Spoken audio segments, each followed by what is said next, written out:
এবছর ক্যাডেট কলেজে চান্স পেতে কোন বিষয়ে কিভাবে পড়তে হবে, কিভাবে ব্যালেন্স করতে হবে, কোন স্পিডে পড়তে হবে, কোন টেকনিকে পড়তে হবে, এর সকল কিছু আমরা আজকে আলোচনা করব। সাথে আছে আমি Sezan Ahmed Arko, ex cadet, Rangpur cadet college, বর্তমানে পড়াশোনা করছি ঢাকা ইউনিভার্সিটিতে। চলুন শুরু করা যাক। আপনারা দেখতে পাচ্ছেন আমাদের সামনে আছে গত বছরের ক্যাডেট কলেজ অ্যাডমিশন পরীক্ষার সিলেবাসটা।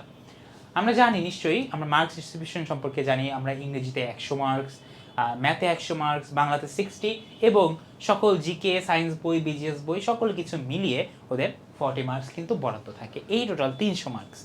এখন অলরেডি জানুয়ারি ফেব্রুয়ারি মাস শেষ হয়ে গিয়েছে, মার্চেরও অর্ধেক প্রায় কি শেষ। এখন এই মুহূর্তে আমাদের করণীয় কি, কিভাবে পড়তে হবে, প্রতিটা টপিক একটু ভালো মতো বলে দিব। একটু মতো পুরো ভিডিওটা দেখবেন, তাহলে অবশ্যই ইনশাল্লাহ উপকৃত হবেন। প্রথমে আসছে আমাদের প্রথম টপিক হলো ইংলিশ। ইংলিশের ক্ষেত্রে দেখবেন এই আগের বছরের সিলেবাসটা নিয়ে গ্রামার কোন কোন টপিকের কথা উল্লেখিত আছে, এইগুলো আগে সবচেয়ে ভালো মতো শেষ করতে হবে। আমাদের প্রাইভেট ব্যাচে, আমাদের ক্যাডেট ব্যাচে কিন্তু আমরা continuously English version, Bangla version আলাদা করে প্রতিটা টপিক কিন্তু আমরা এগিয়ে যাচ্ছে। 2 বছর অনেকখানি এগিয়ে গিয়েছে বাচ্চারা। ঠিক আছে, আপনি প্রাইভেট ব্যাচে যুক্ত হতে চান অবশ্যই আমাদের সাথে যোগাযোগ করবেন। আমি ভিডিওটির শেষে সেই প্রক্রিয়াটাও আপনাকে অবশ্যই জানিয়ে দেব। ইংলিশে প্রতিটা topic, parts of speech, articles, number, gender, sentences according to meaning and structure. এখানে কিন্তু বলে দেওয়া আছে যে মিনিং অনুযায়ী পড়তে হবে সেন্টেন্সের প্রকারভেদ, আবার স্ট্রাকচার অনুযায়ী সিম্পল, কমপ্লেক্স, কম্পাউন্ড এই অনুযায়ীও পড়তে হবে। তারপর আমরা দেখতে পাচ্ছি টেন্স খুবই গুরুত্বপূর্ণ একটা grammar topic. Right form of verb অনেক গুরুত্বপূর্ণ। ট্রান্সফরমেশন অফ সেন্টেন্স অনেক গুরুত্বপূর্ণ। ডিগ্রি ট্রান্সফরমেশনের মধ্যেই পড়ে যদিও। মডাল অক্সিলিয়ারিজ ভার্বের মধ্যে পড়ছে।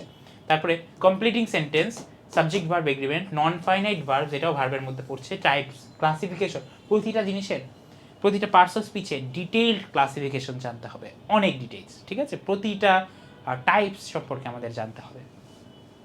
WH question, synonym, antonyms, spellings, word formations, matching words and sentence, rearrangement, punctuation marks, translation, use of phrase and idioms শুরু থেকে কিন্তু আমাদের একটু একটু করে এগিয়ে নিতে হবে। হঠাৎ করে 1 মাস পড়লে ইডিয়ামস কিন্তু মনে রাখা কোনোভাবেই সম্ভব না, বিশেষ করে একজন 12-13 বছরের বাচ্চার জন্য তা আরও সম্ভব না। সো সেক্ষেত্রে আমাদের দেখেন এই টপিকগুলো, গ্রামার টপিকগুলো যদি বাচ্চারা মোটামুটি 6 থেকে 7 মাসের মধ্যে কাভার করে ফেলে এবং তারপরে সে প্রবলেম সলভ করলো বা যেগুলো বুঝলো না ওগুলো আবার করবে, বাট 6 থেকে 7 মাসের মধ্যে এই টপিকগুলো অ্যাটলিস্ট ক্লিয়ার কাট রাখতে হবে। তারপর গাইডেড রাইটিং, আমাদের প্রাইভেট ব্যাচে আমরা মাসে 2টি ফ্রি হ্যান্ড রাইটিংয়ের পরীক্ষা নেই, যেগুলোর খুবই স্মার্টলি আমরা মূল্যায়নও করে দেই, নাম্বারিং করে দিই। তো বাচ্চারা কিন্তু বুঝতে পারে যে আসলে ওদের কি দরকার, ওদের কোন বিষয়টা দরকার, ঠিক আছে, কোন জায়গায় ওদের ইমপ্রুভমেন্টের সুযোগ আছে, এটা খুব দরকার। বাচ্চারা কিন্তু ফ্রি হ্যান্ড লিখতে পারে না সচরাচর, অনেকে খুব ভালো পারে, অনেকে একদমই পারে না। গ্রামারটা ভালো মতো শিখতে হবে, তারপর পাশাপাশি ফ্রি হ্যান্ড রাইটিংটাও চর্চা চালিয়ে যেতে হবে। তাছাড়া কিন্তু ক্যাডেট কলেজে চান্স পাওয়া নিয়ারলি ইম্পসিবল বা অসম্ভব, প্রায় অসম্ভব। ফ্রি হ্যান্ড রাইটিংয়ের ভালো কোয়ালিটি বাদে ক্যাডেট কলেজে চান্স পাওয়া খুবই দুরূহ বিষয়। সো আমাদের কনভারসেশন লেখা শিখতে হবে, প্যারাগ্রাফ লেখা শিখতে হবে, পিকচার ডিসক্রাইব করতে পারি কিনা বাচ্চা, ফর্মাল অথবা পার্সোনাল লেটার। তারপরে দেখতে পাচ্ছি যে সিন বা আনসিন টেক্সট থেকে কোয়েশ্চেন অ্যান্সার করা, তারপরে স্টোরি লেখা বা স্টোরি রাইটিং, তারপর আর্গুমেন্টেটিভ রাইটিং, এটার আলাদা একটা ক্লাসই আমরা নেব ইনশাল্লাহ আর্গুমেন্টেটিভ এসের উপরে। আর আমাদের যে বইটা পড়তে হবে সেই বইটা হলো খুবই গুরুত্বপূর্ণ। এটা হলো ইংলিশ ফর টুডে ক্লাস 6, অর্থাৎ ওদের বোর্ড বই। ঠিক আছে, ওদের বোর্ড যে বইটা আছে ওইটা পড়তে হবে। সো বোর্ড বই পড়বে এবং এই ফ্রি হ্যান্ড রাইটিং এবং গ্রামার এটা করলে মোটামুটি ইংলিশটা ক্লিয়ার। গণিতের জন্য ওদের বইটা হলো সবচেয়ে গুরুত্বপূর্ণ, তবে কিছু কিছু ক্ষেত্রে রেশিও বা অনুপাতের ম্যাথের ক্ষেত্রে আমাদের ক্লাস 7-এর বইটাও আমাদের কিছু লেগে থাকে। গণিতের টিচার সবচেয়ে এটা ভালো বলতে পারবেন, তবে গণিত প্রথমেই ওদের বইটা একদম ক্রিস্টাল ক্লিয়ারভাবে সমাধান করতে হবে বা ওদের পারতে হবে। ওই বইয়ের আলোকে যে কোনো প্রবলেম আসলে বুঝে বুঝে ম্যাথ করতে হবে, মুখস্থ না। মুখস্থ করে কোনো লাভ নেই, কারণ ক্যাডেট কলেজ কিন্তু ম্যাথ আলটিমেটলি বানিয়ে দেওয়া হবে, বইয়ের ম্যাথ তুলে দেওয়া হয় না ক্যাডেট কলেজ ভর্তি পরীক্ষায়। সো আমাদের মনে রাখতে হবে জ্যামিতির কিছু বেসিক টপিক, যেমন কোণের মান নির্ণয় বা ব্যবহারিক জ্যামিতির যে এবারে সূত্র, বা এই যে সূত্র বলতে বীজগণিতের রাশির যে সূত্রগুলো আছে বা সরল সমীকরণ সমাধানের যে প্রসেসগুলো আছে খুবই ভালো মতো বুঝতে হবে। এবং ক্রিয়েটিভলি অ্যান্সার করতে পারতে হবে, যে কোনো বানিয়ে দেওয়া কোয়েশ্চেন যেন বাচ্চারা অ্যান্সার করতে পারে, বেসিক জিনিসটা বা ওর মাথার যে বেসিকটা ওইটা যেন খুবই ক্লিয়ার থাকে।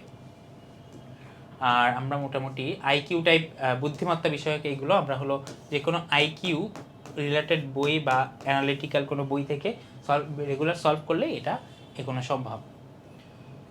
ম্যাথের ক্ষেত্রে তো বললাম। তারপর বাংলার ক্ষেত্রে সাহিত্যের জন্য আমাদের যে চারুপাঠ বইটা আছে এবং আনন্দপাঠ আছে ওইটা আমরা খুব ভালো মতো শেষ করে দেবো। বাংলা বইটা কীভাবে পড়তে হবে এটার একটা আলাদা ভিডিও আছে, ওইটা অবশ্যই আপনারা দেখবেন।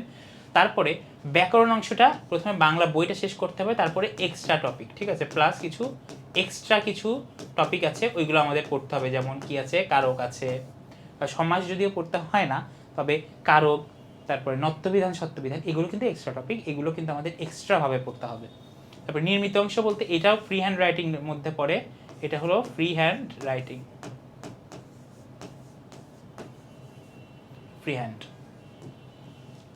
অতঃপর আমরা দেখতে পাচ্ছি সাধারণ জ্ঞান। সাধারণ জ্ঞানের জন্য আমাদের বেসিক কিছু জিকে আছে যেগুলো বাইরের গাইড বই থেকে পড়তে হবে, ক্যাডেট কলেজ সম্পর্কে অথবা আর্মি সম্পর্কে, বাংলাদেশ সম্পর্কে, এগুলো কিন্তু বছরের শুরু থেকে বাচ্চাদের আস্তে আস্তে আস্তে জানতে হবে। এবং ওদের যে সায়েন্স বই, তারপরে বিজিএস বই, এই বইগুলো আছে, এইগুলো থেকে আমাদের যে ডিজিটাল প্রযুক্তি বই আছে এবং এগুলো থেকে খুব ভালো মতো পড়তে হবে। আর এক্সট্রা জিকের জন্য আমাদের কোন জিনিসগুলো লাগবে আমরা দেখতে পাচ্ছি, দেখো 6-এর বইয়ের পরের থেকে শিল্প সংস্কৃতি, ক্যাডেট কলেজ সমূহ, ভৌগোলিক বিষয়গুলি বা জিওগ্রাফি, তারপর সাম্প্রতিক ঘটনাবলী, খেলাধুলা, সাধারণ জ্ঞান ও বুদ্ধিমত্তা, প্রযুক্তির আবিষ্কার এবং উন্নয়ন, বাংলাদেশের ইতিহাস, মুক্তিযুদ্ধের ইতিহাস খুবই গুরুত্বপূর্ণ, তারপর রিসেন্ট টাইমসের ইতিহাস, বাংলাদেশের ইতিহাসে গুরুত্বপূর্ণ ঘটনাসমূহ, তারপর বিশিষ্ট বা বরেণ্য ব্যক্তিত্ববৃন্দ, এদের সম্পর্কে কিন্তু আমাদের অনেক ভালো মতো পড়তে হবে। মোটামুটি এইভাবে যদি বাচ্চারা 7 থেকে 8 মাসের মধ্যে, প্রথম অর্থাৎ আগস্ট সেপ্টেম্বর মাসের মধ্যে একটা গোছানো প্রস্তুতি নিতে পারে, তাহলে লাস্ট মোমেন্ট রিভিশনটা অনেক ভালো হয়। আমাদের 6 মাসেও একটা কিন্তু আমাদের কম্প্যাক্ট ব্যাচ আসবে এবং 3 মাসের লাস্ট মোমেন্টে একটি ব্যাচ আসবে। এই ব্যাচে কোচিং করুক বা না করুক প্রতিটা বাচ্চার থাকাটা অনেক গুরুত্বপূর্ণ। কেন বলবো, তবে আমাদের কিন্তু প্রেজেন্ট টাইমেও ব্যাচ চলছে। আপনার যদি মনে হয় বাচ্চা ভালো মতো প্রিপারেশন নিতে পারে নাই এখনো পর্যন্ত, অবশ্যই আপনি আমার সাথে যোগাযোগ করবেন এই নাম্বারে। আমি নাম্বারটা লিখে দিচ্ছি আপনাকে।